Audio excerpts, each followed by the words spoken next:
እግዚአብሔር እንዳከበራቸው መጠን ክብርና ምስጋና ይድረሳቸው። የእሳትን ኃይል አጠፉ። የዕብራውያን መልእክት ምዕራፍ 11 ቁጥር 34። እግዚአብሔር አምላካችን ለነቢያት ትንቢቱን፣ ለሐዋርያት ስብከቱን፣ ለሊቃውንት ምስጢሩን እንደገለጸላቸው ለሁላችንም ምስጢሩን፣ ጥበቡን፣ ዕውቀቱን፣ ማስተዋሉን እንዲገልጽልን መልካም ፈቃዱ ይሁንልን። ብርሃነ ዓለም ቅዱስ ጳውሎስ ወደ ዕብራውያን ምዕመናን ምዕራፍ 11 ከቁጥር 1 ጀምሮ እምነትን በተመለከተ የቀደሙ አባቶቻችን በእምነታቸው ጸንተው በሃይማኖታቸው ጸንተው በምግባር ቀንተው ያደረጉትን ተአምራት፣ ያደረጉትን ተጋድሎ፣ ያደረጉትን ውጣ ውረድ እግዚአብሔር አምላካችንን እስከ ሞትና እስከ ሕቅታ ድረስ አምነውት እግዚአብሔር ሳያሳፍራቸው መልካም ታሪክ ሰርቶላቸው መልካም ሕይወት አድርጎላቸው መንግሥተ ሰማያትን እንደወረሱ በእምነት የወረሱትን አባቶች ስም ይዘረዝራል። ከነዛ መካከል በእምነታቸው ጸንተው ከኖሩት፣ በእምነታቸው እግዚአብሔር ደስ ካሰኙት፣ በምግባራቸው ከእግዚአብሔር ጋር ከኖሩ፣ በሕጉና በትእዛዙ ከሄዱት መካከል ደግሞ ዛሬ የምንወዳቸው የምናከብራቸው ከፍ ከፍ የምናደርጋቸው በስማቸው ተማጽነን በስማቸው አምነን እነሱን ያሳደገ እነሱን ከፍ ከፍ ያደረገ እግዚአብሔር እነሱን የእግዚአብሔርን መንግሥት የማያልፍና የማይጠፋ መንግሥቱን ያወረሳቸውን ቅዱስ ቂርቆስንና ቅድስት ኢየሉጣን የምናስብበት ዕለት ነው። ማንን የምናስብበት ዕለት ነው?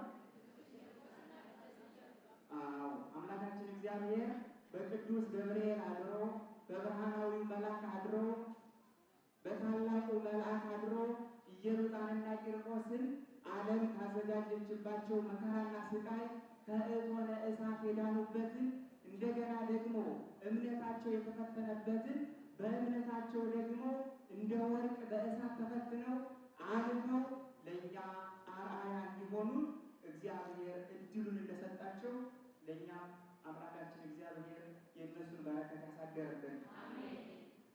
ትውልዳቸው፣ ኑሯቸው፣ መነሻቸው ሮም ይባላል። ማን ይባላል? ሮም ይባላል። በዛው ተወልደው ያደጉ፣ በዛው ብዙ ቤተሰብ ያፈሩ፣ ከብዙ ቤተሰቦች የተወለዱ አባት እናት ያላቸው፣ አያት ቅድመ አያት ያላቸው፣ ቤት ንብረት ያላቸው ነገር ግን በኢየሱስ ክርስቶስ የሚያምኑ ነበሩ። በማን የሚያምኑ? ዘመኑ ዲዮቅልጥያኖስ የሚባል አላዊ ንጉሥ ተነስቶ ሃይማኖት ይጥፋ፣ ቤተ ክርስቲያን ትዘጋ፣ ቅዳሴ አይኖር፣ ሰዓታት አይኖር፣ ማህሌት አይኖር፣ ክርስትና አይኖር፣ ክርስቲያኖችም አይኖሩ ብሎ በዓለም አውጆ ነበር።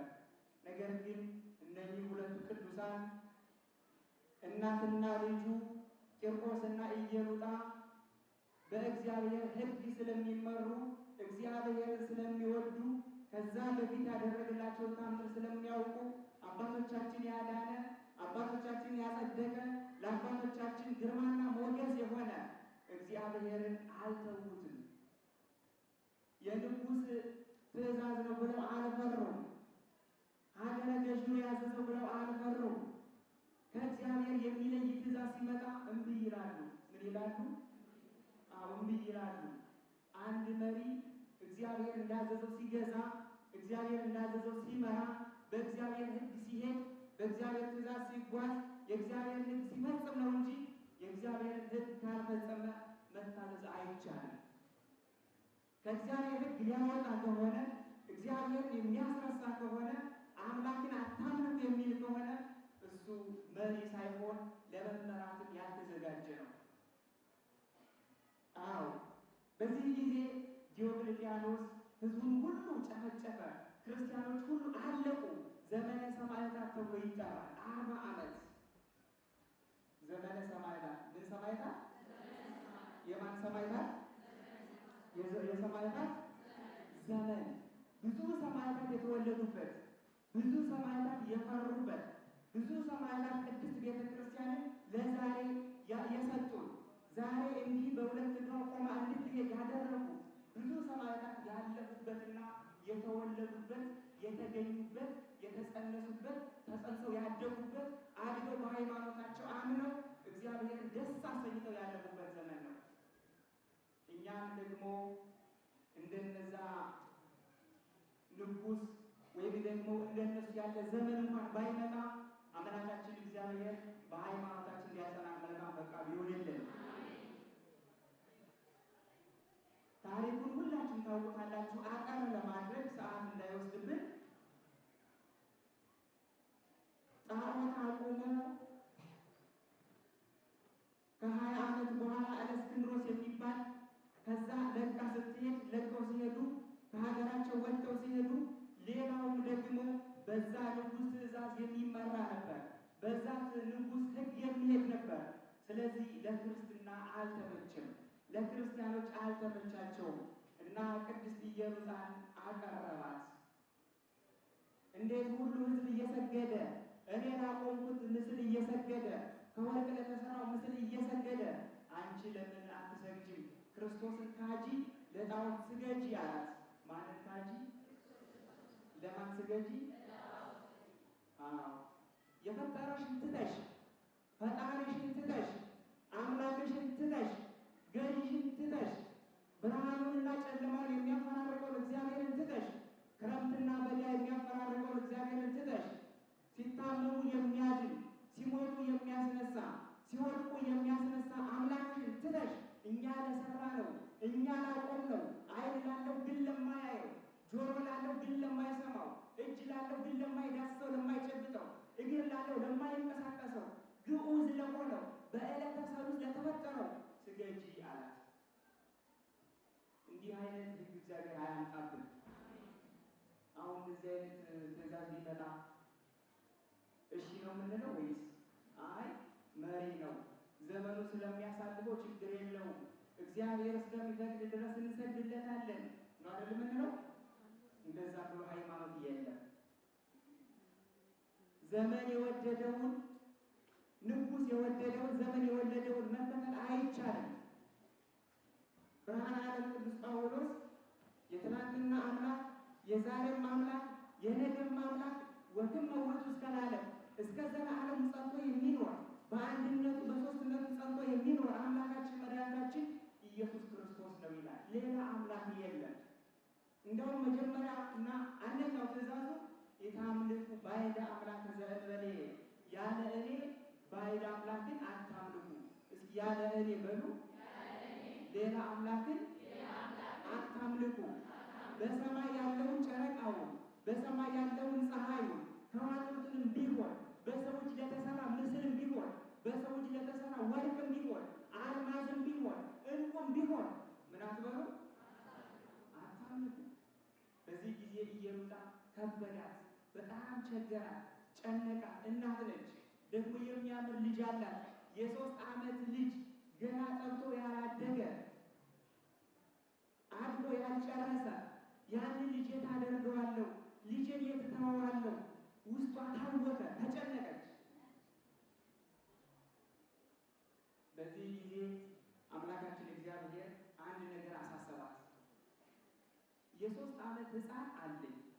ያ ሕፃን ይምጣና ክርስቶስን ካጂ ለጣዖት ስገጂ የሚለኝ ከሆነ አደርገዋለሁ። ስለዚህ ማን ይምጣለች?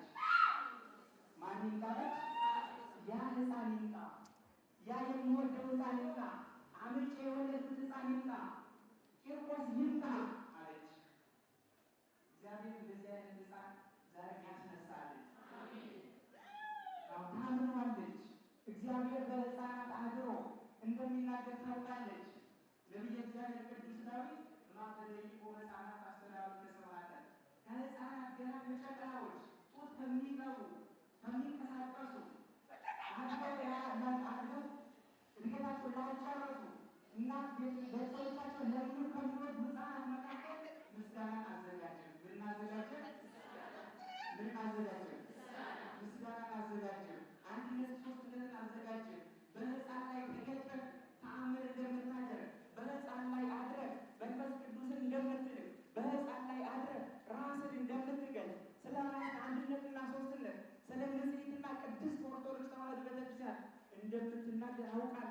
ስለዚህ ልጅ ይምጣ አለች።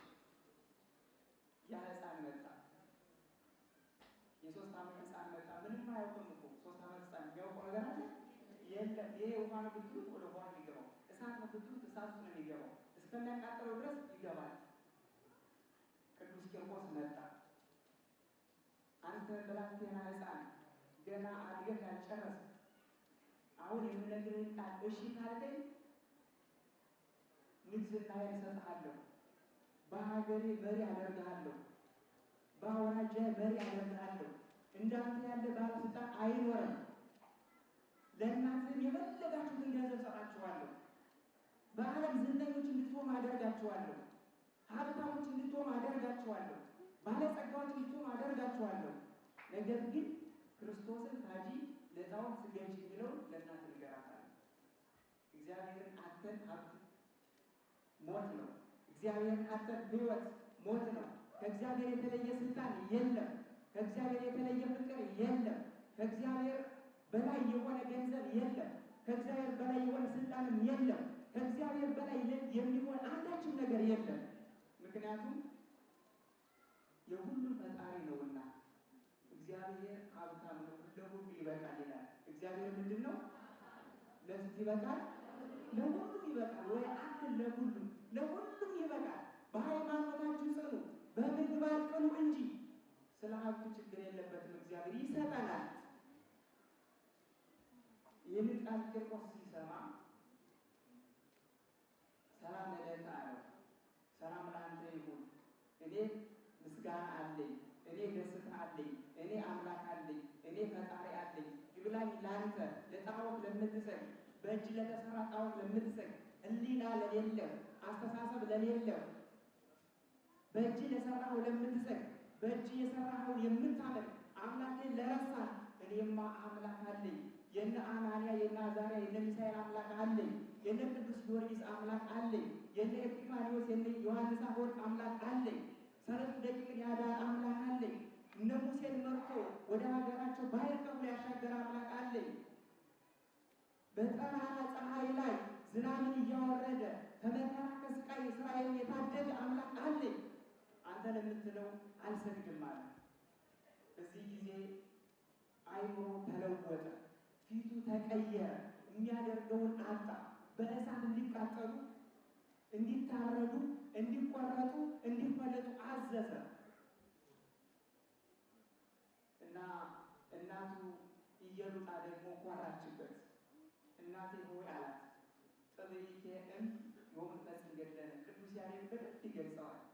ይቤላ ሕፃን ለእሙ፣ ያ የ3 ዓመት ሕፃን በደንብ መናገርና ማስተዋል የማይችል ሕፃን፣ እሳትና ውሃ መለየት የማይችል ሕፃን እናቱን እንዲህ አላት፣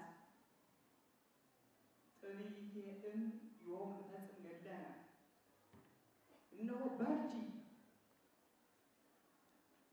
የአማልክት አምላክ የጌቶች ጌታ የነገሥታት ንጉሥ እግዚአብሔር ያድነናል። 3 ደቂቃ ያሉትን ታስታውሳላችሁ? ትንቢተ ዳንኤል ምዕራፍ 3 ቁጥር 18 ላይ እርሱ ባያድነንም አንተን አቆምከው ለምስል እንዳንሰግድልህ እወቅ አሉት። አንተን አቆምከው ለምስል እንዳንሰግድልህ ምን በል እወቅ። እግዚአብሔር አምላካችን ነው። የአብርሃም የይስሐቅ የያዕቆብ አምላክ እግዚአብሔር ያድነናል። ነገር ግን እርሱ ባያድነን እንኳን አንተን አቆምከው ለጣዖት፣ አንተ ላዘጋጀው ለጣዖት፣ ለሚፈርሰውና ለሚበሰብሰው፣ ለሚያልፈውና ለሚጠፋው፣ ምድራዊ ብቻ ለሆነው እግዚአብሔር ላይደለ ፈጣሪ ላልሆነ ለማይናገር ለማይንቀሳቀስ ጣዖት እንደማንሰግድልህ ምን በላሉት እወቅ። ቅዱስ ቂርቆስን እናቴ ሆይ በርቺ በርቺ፣ እግዚአብሔር ብዙ ተአምር ሰርቷል፣ ብዙ ተአምር አድርጓል። በእኔና በአንቺ ብዙ ተአምር ይሰራል። ለወደፊቱ ትውልድ አርአያ እንሆናለን፣ ለወደፊቱ ትውልድ ምሳሌ እንሆናለን። በርቺ አላት። እንደዚህ አይነት ሕፃን አምላካችን እግዚአብሔር ያስነሳልን። ዛሬ በርቺ በርቱ የሚል በምስራቅ በምዕራብ በሰሜን በደቡብ መከራው ሊበዛ ይችላል። አሁን ይበዛልን። ምክንያቱም ክርስትና በእሳት ተፈትኖ የሚያልፍ ወርቅ ነው። ሁልጊዜ ፈተና አለ፣ ሁልጊዜ ሞት አለ፣ ሁልጊዜ መሰደድ አለ፣ ሁልጊዜ መራብ አለ፣ ሁልጊዜ መጠማት አለ። ምክንያቱም አምላካችን ጌታችን መድኃኒታችን ኢየሱስ ክርስቶስ በዚህ ዓለም ስትኖሩ ትራባላችሁ፣ እስመ ብዙ እሴትክሙ በሰማያት፣ ነገር ግን በሰማይ ፍስሐችሁ ደስታችሁ ፍጹም ነው። ስለዚህ የኛ ደስታችን በሰማይ ነው። የኛ ክብራችን በሰማይ ነው። የኛ ሕይወታችን በሰማይ ነው። ቅዱስ ጳውሎስ እንደተናገረው ሀገራችን በየት ነው አለ? በየት ነው አለ? ሁላችሁም ተናገሩ። ሀገራችን በሰማይ ነው። ስለዚህ እዚህ ጋር የምንግበሰበሰው ሀገራችን አይደለም። እዚህ ጋር የምንከሰከሰው ሀገራችን አይደለም። እዚህ ጋር የኮንትራት ሀገር ነው። የተከራያችሁ ቤት የለም። ሰውየው እኮ ውጡ ሌላ ሰው መጥቷል ስላችሁ ጥላችሁ ትሄዳላችሁ አይደለ? አዎ፣ የኮንትራት ሀገር ነው። የኮንትራት ኑሮ ነው። ነገር ግን በሚያልፈው ዓለም የማያልፈውን የምንወርስበት ነው። በሚጠፋው ዓለም የማይጠፋውን የምንወርስበት ነው። በኃላፊውና በጠፊው ዓለም የማያልፈውን የማይጠፋውን የእግዚአብሔርን መንግስት የምንወርስበት ነው። ለዛ ነው አንትሙ ሰመግል እሱ መንግስቶ ወስልኩሰ ወዝንቱሰ ኩሉ ይሰተክሙ፣ እናንተስ አስቀድማችሁ መጀመሪያ መንግስቱና ጽድቁን መንበሩ ፈልጉ፣ ሹ፣ መርምሩ፣ ሌላው ይጨመረላችኋል። ስለ ሌላው አታስቡ። መጀመሪያ በእግዚአብሔር እመኑ። መጀመሪያ በሃይማኖታችሁ ጽኑ። ሌላውን እግዚአብሔር ይሰጣችኋል። ምክንያቱም ሁሉ ይቻላል ለዘያምን፣ ለሚያምን ሁሉ ይቻላል። እስኪ ለሚያምን በሉ ሁሉ ይቻላል። በዚህ ጊዜ ታሪኩን ለማሳጠር ኢየሉጣንና ቂርቆስን ንጉሱ አዞ ወደ እቶነ እሳት እንዲጣሉ አደረገ። ድምፃ ለጽርት ከመነጎድጓደ ክረምት፣ የውሃው ፍላት ወይም ደግሞ የጋኑ ፍላት የውሃው መንተክተክ 40 ምዕራፍ ያህል ልክ እንደ ክረምት ነጎድጓድ ይፈላል፣ እንደ ክረምት ነጎድጓድ ይጮሃል። ለአንድ የ3 ዓመት ህፃንና ለ25 ለ30 ዓመት እናት የተዘጋጀ የነጎድጓድ ድምፅ የመሰለ ውሃ። ጠላት እንዴት እንደሚያሰቃያችሁ። ጠላት ከባድ ነው። ጠላት ራሳችሁ እስከምታጠፉ ድረስ፣ እግዚአብሔርን እስከምትክዱ ድረስ በጣም ብዙ መከራ ያደርስባቸዋል። ነገር ግን ዮሐንስ በራእዩ ምን አለ? እስከ ሞት ድረስ የታመንክ ሁን። እስከ ሞት ድረስ በውስኪ የታመንክ ሁን፣ የሕይወት አክሊልን እሰጥሃለሁ። ይህንን ቃል ቂርቆስና ኢየሉጣ ያውቁታል። ይሄ እሳት ለኛ ምንም አይደለም። ይሄ እንደ ነጎድጓድ የሚጮኸውና የሚብረቀረቀው እሳት ለኛ ምንም አይደለም። ከዚህ የሚያድነን አምላክ አለ። ነገር ግን አምላካችን እግዚአብሔር የሃይማኖታቸውን ጽናት አይቶ የምግባራቸውን ቅናት አይቶ በእግዚአብሔር እንዳመኑ አይቶ ቅዱስ ገብርኤል ላከላቸው። ወዲያውኑ ያ እንደ ነጎድጓድ ይጮህ የነበረ ውሃ ቀዘቀዘ፣ ጠፋ። እግዚአብሔር በዓለም ያለውን መከራ ሁሉ ያስወግድልን። በመልአኩ በቅዱስ ገብርኤል አማላጅነት ይርዳን፣ ያግዘን።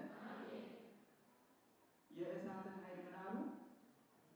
አረ ንገሩኝ። እንደምን አደራችሁ? እንደምን አረፈዳችሁ? የእሳትን ኃይል በምናቸው ያጠፉት? በእምነታቸው። በምስኪ የእሳትን ኃይል አጠፉ። የዘመናችን እሳት ምንድን ነው? እነ ቂርቆስ ያንን በቅዱስ ገብርኤል አማላጅነት አጠፉት፣ አስወገዱት። ነገር ግን ሰማዕትነቱ አልቀረም። ቅዱስ ቂርቆስ ሰማዕትነቱን ተቀብሏል። ኢየሉጣም ጥር 16 ሰማዕትነቱን ተቀብለዋል። የእግዚአብሔርን መንግስት ወርሰዋል። እንደነሱ ሃይማኖታችንን አጽንተን በምግባር ቀንተን ሃይማኖታችንን አጽንተን የእግዚአብሔርን መንግስት እንድንወርስ መልካም ፈቃድ ይሁንልን። ያ እሳት ዛሬ አለ ወይስ የለም? ያ ትእዛዝ ዛሬ አለ ወይስ የለም? ዛሬ ክርስቶስን ካድ፣ ለጣዖት ስገድ የሚል አለ የለም? አለ የለም? ታዲያ ምንድነው ሀሳባችሁ? እንደ ኢየሉጣና እንደ ቂርቆስ ነው ወይስ አይ እንደ ዘመኑ እንሆናለን ነው? ጊዜውን መስለን እንኖራለን ነው? አይቻልም። በቅዱሳን ዘንድ የነበረችው ሃይማኖት፣ በቅዱሳን ልብ የኖረችው ሃይማኖት፣ በቅዱሳን ሕሊና የታተመችው ሃይማኖት በእኛም ልብ ልትታተም ይገባል። ካልሆነ ቂርቆስ ማለቱ ከንቱ ነው የሚሆነው። ካልሆነ ኢየሉጣ ማለቱ ከንቱ ነው የሚሆነው። በዘመናችን ካለው እሳት እንድንወጣ በሃይማኖታችን መጽናት አለብን። በዘመኑ ካለው መከራና ስቃይ ለመዳን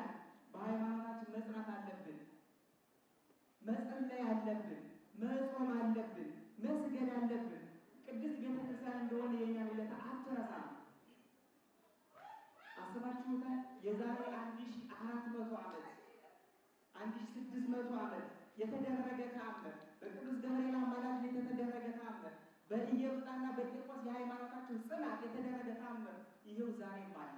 ቅድስት ቤተ ክርስቲያን ትንሽ ስራ ስትሰሩ ብዙ ሀብት ነው የምትሰጣችሁ፣ ብዙ ጸጋ ነው የምታወርሳችሁ፣ ብዙ ክብር ነው የምትሰጣችሁ።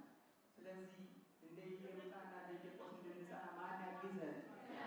ማን ይርዳን? ለቂርቆስና ለኢየሉጣ የላከውን መልአክ ለእኛም የላክልን። በእውነት እንዲህ እርግፍ ብላችሁ እግዚአብሔርን እያመለካችሁ ለእግዚአብሔር እየተገዛችሁ አስራት በኩራትን እያወጣችሁ መከራውን ሁሉ አልፋችሁ ስራው ሳይበግራችሁ መከራው ሳይበግራችሁ እግዚአብሔር ይበልጥብናል ብላችሁ በስራ ሀገር ሆናችሁ ኢትዮጵያ ያለን እኮ ነው የሚመስለው። ክብርና ምስጋና ለመድኃኒዓለም አመስግኑ።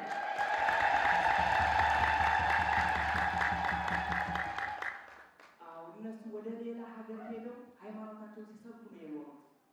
ነቢያት ወደ ሌላ ሀገር ሄደው ሃይማኖታቸውን ሲሰብኩ ነው የኖሩት። ሐዋርያት በአንዱ ሀገር ሲያሳድዷቸው ወደ ሌላው ሀገር ሄደው ሃይማኖታቸውን ሲሰብኩ ነው የኖሩት። እየሰበካችሁ ነው? እየሰበክን ነው? ሃይማኖታችን እያስተዋወቅን ነው? ሰው እኮ ለጊዜያዊ ገንዘብ ብሎ ያስተዋውቃል። ለጊዜያዊ እይታ ብሎ፣ ለጊዜያዊ ትፎዞ ብሎ፣ ለጊዜያዊ ብዙ ነገር ብሎ ያስተዋውቃል። ዘላለማዊቷን ሃይማኖታችንን፣ ዘላለማዊውን እግዚአብሔርን፣ ዘላለማዊቷን ስራችንን እያስተዋወቃችሁ ነው? እንድናስተዋውቅ እግዚአብሔር ይርዳል። እግዚአብሔር ያጽናል። የሃይማኖታችን ፍጻሜ፣ የሃይማኖታችን መጨረሻ፣ የሃይማኖታችን የመጨረሻ እድላችን ንስሐ ገብቶ ሥጋ ወደሙ መቀበል ነው። ምን መሆን ነው? ሥጋ ወደሙ መቀበል። ንስሐ ገብተን ሥጋ ወደሙ እንድንቀበል አምላካችን እግዚአብሔር ያግዘን ይርዳል። ያስተማረን የመከረን የገሰጸን የአባቶቻችን አምላክ ዛሬም ዘወትር